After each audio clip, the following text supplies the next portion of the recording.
કોલકાતાની RG Kar medical કોલેજના પૂર્વ principal Sandeep ઘોષની સતત ચોથા દિવસે પૂછપરછ.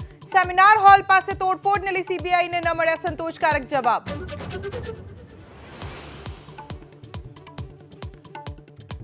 પશ્ચિમ બંગાળના મુખ્યમંત્રી મમતા બેનર્જીના રાજીનામાની કેન્દ્રીય મંત્રી ગિરિરાજસિંહની માંગ. બોલ્યા, મમતા બેનર્જી સામે હત્યાનો કેસ પણ થવો જોઈએ દાખલ.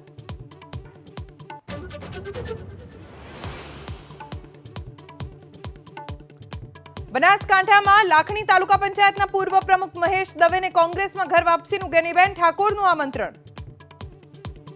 મહેશભાઈ પણ ગૌ ભક્ત છે, તો એમને ઘર વાપસી કરવી હોય તો અમે આ કોંગ્રેસના આગેવાનો એમને આમંત્રણ આપીએ છીએ.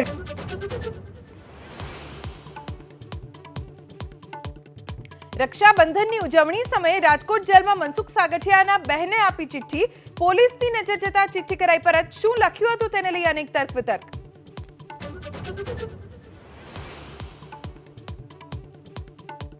છોટાઉદેપુરમાં ખાનગી બસમાં ગોવાથી દારૂ ઘુસાડવાનો પર્દાફાશ. સ્ટેટ મોનિટરિંગ સેલે છોટાઉદેપુરમાં 26 લાખનો દારૂ સાથે બસ કરી જપ્ત. ચાલક સહિત 2 ની ધરપકડ.